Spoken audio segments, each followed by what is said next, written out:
सती ब्राह्मणीले मनमा आनन्द गरी सिद्धि विनायकलाई प्रणाम गरेर फेरि सिद्धि गणेश अन्तर्ध्यान भए। 8 दिन भयो, तर मङ्गलबारको बिहानी पख पूजाको सामग्री लिई शिव भट्ट ब्राह्मण सती ब्राह्मणी दुवै स्त्री पुरुष सिद्धि विनायक त्यहाँ पछि गाईले गोर्बाउँछिन्। त्यो गोबर भुइँमा पर्न नपाउँदै हातमा थापी घर लैजान् र तसलामा राखी माथिबाट त्यसैले छोपिदिनु। 4 दिन पछि भएपछि हेर्नु, माथिबाट 4 दिन पछि तसला माथि त्यसैलाई छोपिदिनु। 4 दिन भएपछि हेर्नु र त्यसै दिनदेखि कन्या उत्पत्ति भइरहलिन्। पुत्र भने तिमीलाई हुने छैनन्, किनभने पुनर्जन्ममा तिमीले राखेका छैनौ।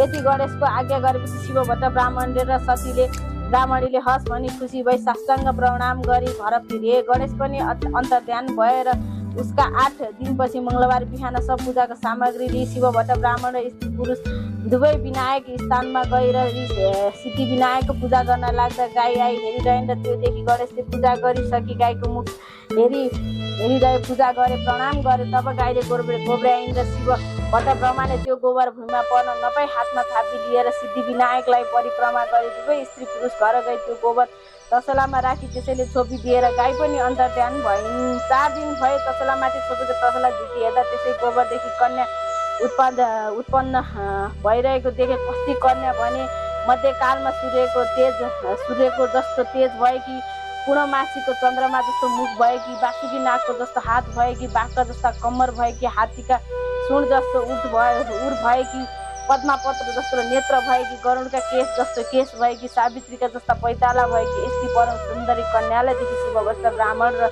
सती ब्राह्मणी खुसी भई तसलाबाट झिकी स्याहार सुसार गरी पाली। ती बालिकालाई खुवाउन दुध भएन। फेरि मङ्गलबारको बिहान सिद्धि विनायक स्थानमा गई पूजा गरे। श्री गणेश प्रसन्न भई शिव भट्ट ब्राह्मणलाई सती ब्राह्मणलाई के भन्ने इच्छा छ भनी आज्ञा गरे। शिव भट्ट ब्राह्मण भन्छन्, हे विनायक, तपाईँबाट कृपा गर्नाले सन्तति भयो, बालिकालाई खुवाउने दुध भएन, यही बिन्ती गर्न आए। यदि शिव भट्टको कुरा सुनि गणेशजीले बालिकालाई दुध दिए जाऊ भनी गणेशको आज्ञा गरी अन्तर्ध्यान भए। तब शिव भट्ट ब्राह्मणले स्त्रीको सतीको ब्राह्मणले आफ्नो स्थान निचोरी हेर्दा दुध आयो र ती बालिकालाई दुध खान दिन बढाइन्। त्यसै गरी सीता उत्पन्न हुँदा जनकले राजालाई आनन्द भयो।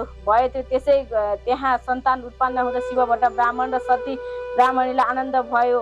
मर्यादाले ब्राह्मणहरू डाकी आधा आफ्ना विधिसित निवारण गराई ब्राह्मणहरूले, हे शिव भट्ट ब्राह्मण, गाईको गोबरदेखि उत्पन्न भएको हुनाले यस बालकको नाम गोमा भन्नु भनी गोमा नाम राखी भाग्यमानी हुनेछ, सम्पूर्ण लोकको मान्नेछन् भनी यति ब्राह्मणले भनेपछि शिव भट्ट ब्राह्मणले सदा शुक्ल पक्षका दिन चन्द्रमा जाइ दिनदिनै बढ्दै 5 वर्षकी देवताहरूको समेत कैलाश पर्वत गई श्री महादेवको छेउ बिन्ती गरेर गणेश सन्तोष भई असङ्ख्य सम्पत्ति दिएका छन्। ती शिव भट्ट ब्राह्मणले सम्पत्ति पाएपछि निले दान धर्म गर्दा अमरावती कम्प भयो। भएकी महातेजवती परम सुन्दरी स्त्री पुत्री वरदान दिए। हे ब्राह्मण, हाम्रो रक्षा गर्नुहोस्, तपाईँले रक्षा नगरे अमरावती इन्द्रले हवस् भनी श्री महादेवलाई साष्टाङ्ग प्रणाम गरे। अमरावती गएर शिव भट्ट ब्राह्मणले घर गइन् र भिक्षा मागे। हे गोमा ब्राह्मणी, आफ्नो बाबुको नित्य पूजा गर्ने अक्षता केलाउँदैछिन्, धेरै बेरपछि मेरा बाबा महत्तर दिने छैन भनिन्। यदि गोमा ब्राह्मणीको वचन सुनि भिक्षुहरूले श्री महादेवले भने, हे पापिष्ट ब्राह्मणी, तैँले अहङ्कारले मलाई भिक्षा दिनस्, तँलाई श्राप दिन्छु त 7 वर्षकी हुँदा 70 वर्षको बुढासित तेरो विवाह होस्, फेरि तेरा बाबा महत्तरीको महाकष्ट गरी सिद्धि गणेशले सेवा गरिकन राखेको सम्पत्ति नाश होस्, फेरि तँलाई पनि नाना तरको दुःख होस्, फेरि तेरा बाबा महत्तरी पनि चाँडै मरिजाउन्, यति 4 थोक तँलाई श्राप दिए भने भिक्षु शिवले। इति श्री स्कन्द पुराणे केदार खण्डे माघमस्ते कुमार अगस्त अम्बे श्री स्वस्तानी परमेश्वराय व्रत कथा गोमापति नाम 19 ध्यान।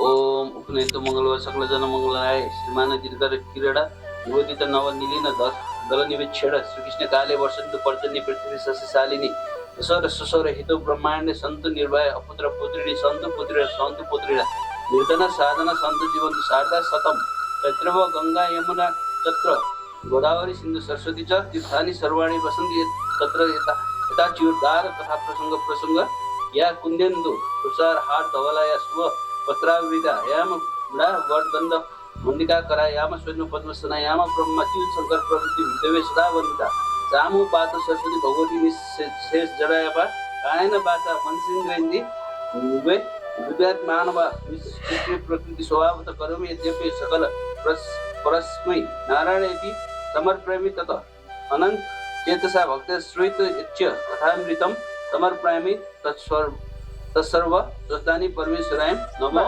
नमः। जय श्री स्वस्तानी व्रत कथाय नमः।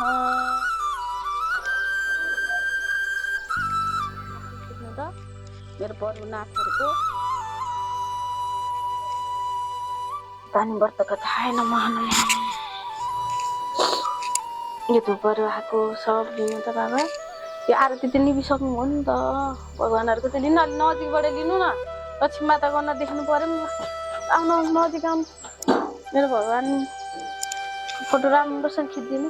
ओ गणेशजीको, लक्ष्मी माताको, दुर्गा भगवानको, शिव शम्भु भोलेनाथ बाबाको, मेरो शिव शक्ति प्रभुनाथ की, आमा पाटीदारा की, पशुपतिनाथ की